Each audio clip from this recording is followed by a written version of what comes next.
have 2-year-old toddlers and I read a lot. I'm at 82 books this year so far of my 100-book reading goal, and we still have a couple months left. Last year I read over 70 books. So how do I read so much as a mom with toddlers?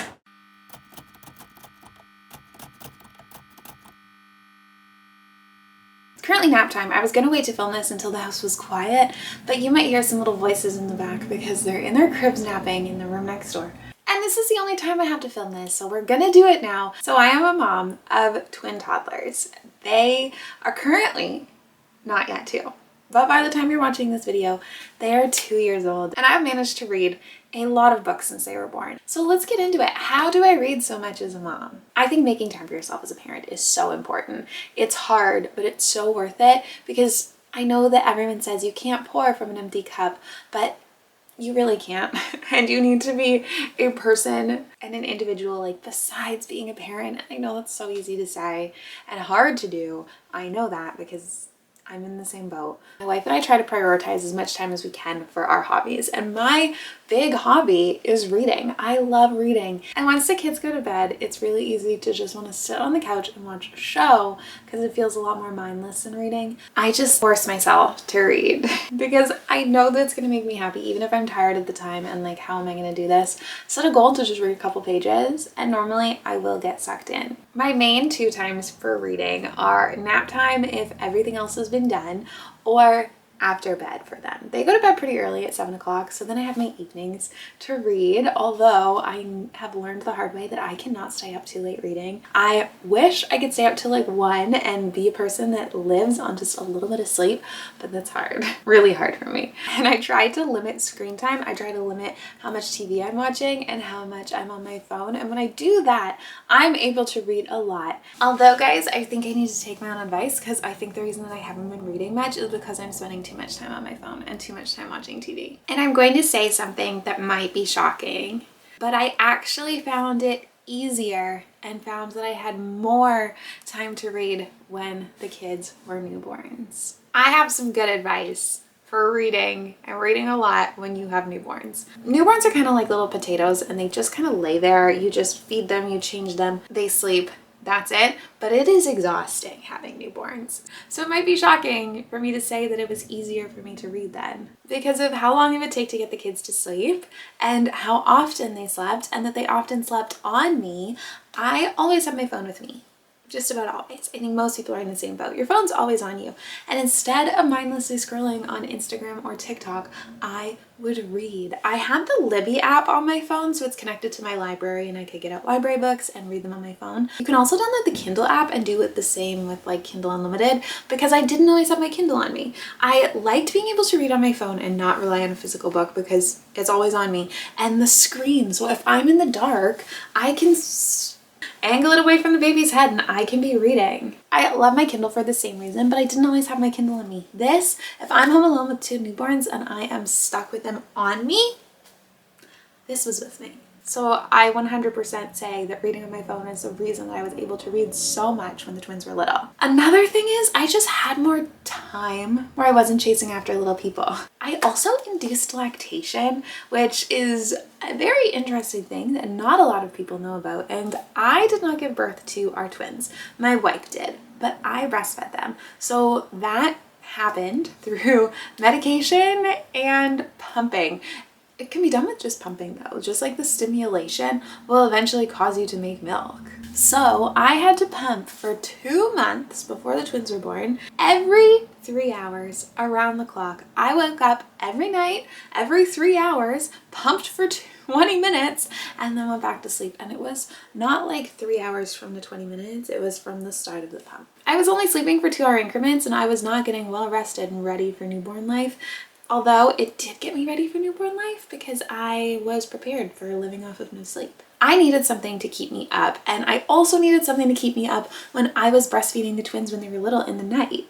I did play some video games on my Nintendo Switch during those times, but a lot of time I read. I don't want you to feel bad if you cannot find the time to read. I just wanted to share how I did it as someone that is reading a lot of books, still reading a lot of with babies, with toddlers. I just wanted to share how I did it because people ask me all the time, like, how do you find time to read as a mom? That's how. I carve out that part of my day and I like schedule it in. I know I want to read tonight. I'm going to make that happen. And that's how I do it. Plus a lot of audiobooks. So let's talk about audiobooks. Happy weekend. So the kids just went down for a nap. Nap time could last 2 hours, could last 3 hours. If I was really lucky, could last 1 hour, let's be honest. It's the weekend. I have a lot of jobs to do, so I'm going to listen to my audiobook while doing all of my odd jobs. My audiobook choice is a little funny. It's very fitting for this video. It's How Not to Hate Your Husband After Having Kids. Caveat, I don't have a husband.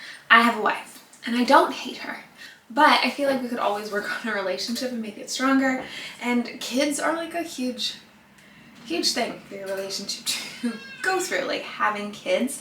And I know a lot of relationships don't survive the first few years, especially with multiples. It's like a fact that there's a large percentage of people that break up in the first couple of years after having twins. I decided I'd listen to this audiobook mostly because I want to be listening to more parenting audiobooks. I get my audiobooks right now out from Libby, which is a library app, so it's connected to my local library, and the wait lists can be a little long for things. I want to read more parenting books. The wait lists were all of them.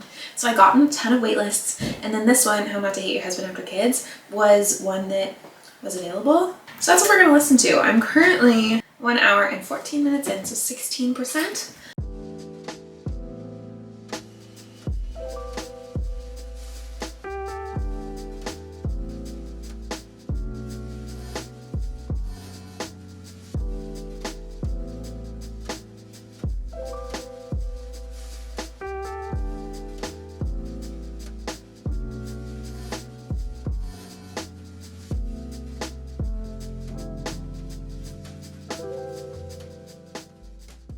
Update. I don't think that this book is going to help me at all so far, but it's very interesting. So it's just basically so far about the differences in biology between men and women. Like, it's a very heteronormative book.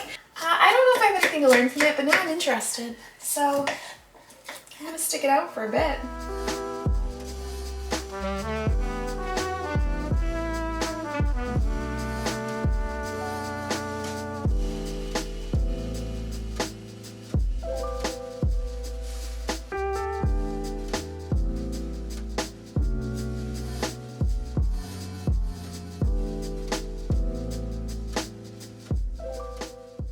Running.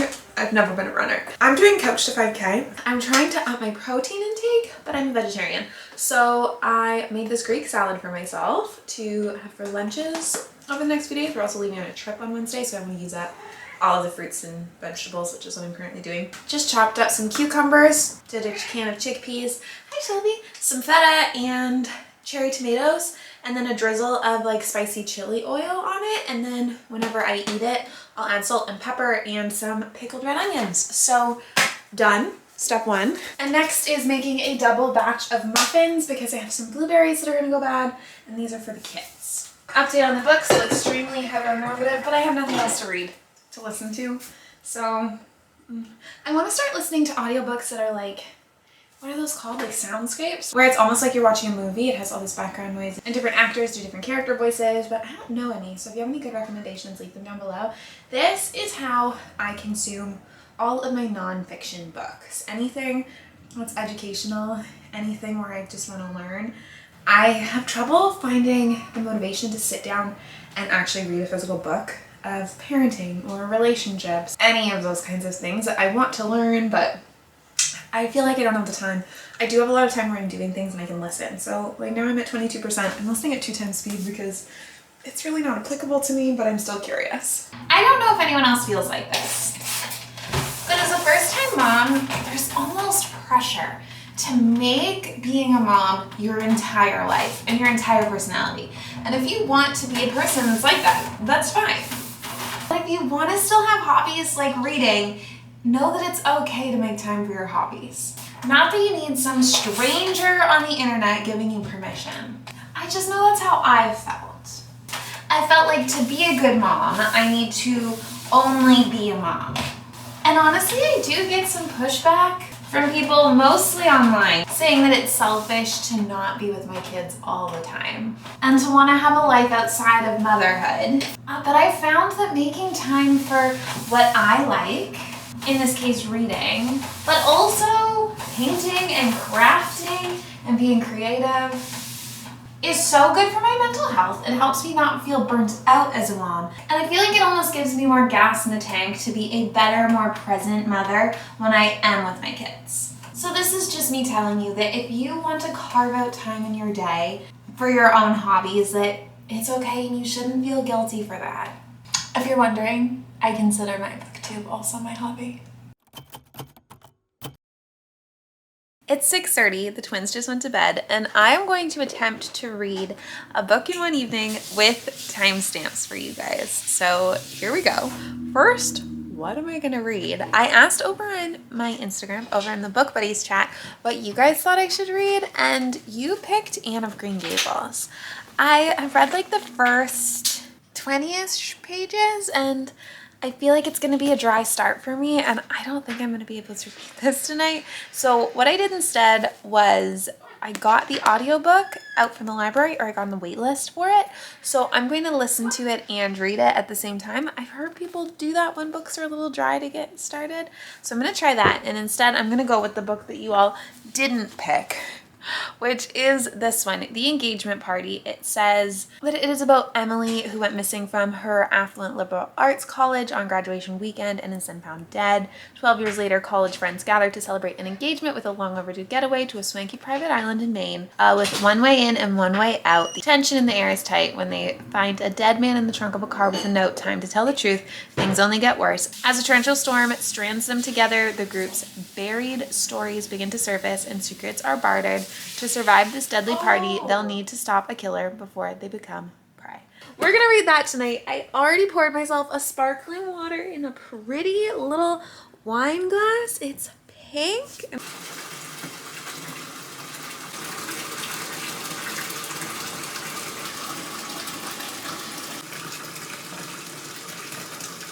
After reading for about 15-20 minutes, I decided that we're going to take a reading bath. I haven't done one of these in forever, and I'm so excited. It is officially fall in Canada. I think today's actually the first day of fall, and this is on my fall TBR, and my wife just redid our bathroom to be extremely autumnal. I've learned that word from Zoe Suggs videos. I don't know if it's a real world. We are actually going to finish redoing the room, and we're going to take off the wallpaper, probably paint it white behind here, and then seasonally paint the bottom section of the wall to match the season and do like a fun the season through up bathroom, like Christmas, fall. Those are our two favorites. Spring, all of those things. So we're gonna do wall decals using our Cricut on here because we got the idea from a friend. So I have some pizza pops because I have not had them in years, and they were on sale. And I said, I am treating myself. I also have a box of milk chocolate truffles from Anne of Green Gables chocolate. So I guess if we're not reading Anne of Green Gables, we can be eating Anne of Green Gables. So let's go. Reading bath time. 8:06, I'm out of the bath. I've only read it to page 74. So I have to read faster. And you are gonna watch a show. I am gonna watch while I the read. show. I think I've always known. I wish that we had like chips or something delicious. I know. Good morning. Fresh out of the shower, and while I'm getting ready, I was going to give you an update on my little reading situation from last night. I thought I was going to finish this book. I had every intention on reading this book in one evening and showing you, aka just staying up late and reading instead of watching TV. I realized when I started the evening that I didn't say that the kids being in bed at like, what, 6:20 wasn't normal. The kids are sick. Both of my twin toddlers are ill. And when they're sick, they don't sleep well. So right before 9 o'clock, one of the twins woke up and would not go back to sleep.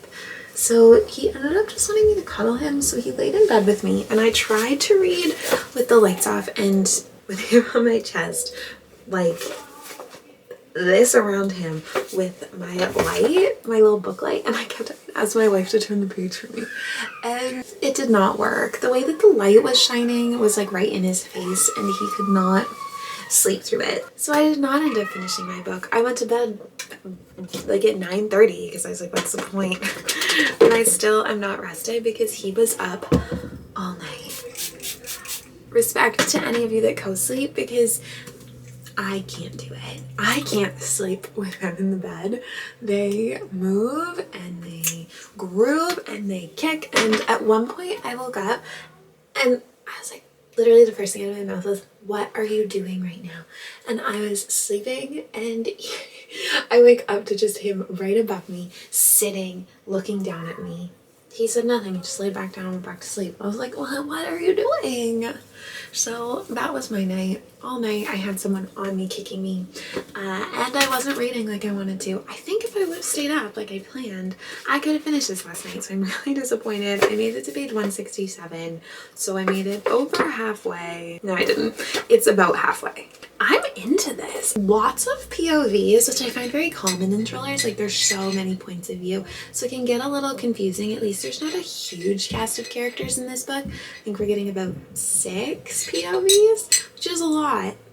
Oh, it's a lot of POVs. Today, I'm going to try to read some more. I won't have time until tonight, so I'll take you along on that. This little read with me portion, and I'll let you know what I think of the book and if I think you should read it. It's 1 o'clock, it's nap time. It's really loud, so I can't really vlog. I'm starting on page 166. I'm just gonna read for a few minutes before starting all of the other things I need to do. 270 pages in, and I am hooked. I don't have much left. I want to know how this ends. This is like one of the most engrossing thrillers I've read in a really long time, which is really nice. I love thrillers personally for how quick and easy I find them. I know a lot of people find like romance like that for them. For me, thrillers are my quick, like fun, easy reads.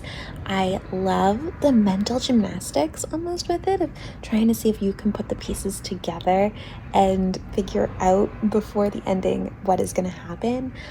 I love lots of twists and lots of turns, and I love red herrings and picking up all the little breadcrumbs and clues along the way. I like thrillers where I can figure out with some mental work what happens at the end, and it's not something completely random where it's like, it was a ghost, it was this random person we've never seen before.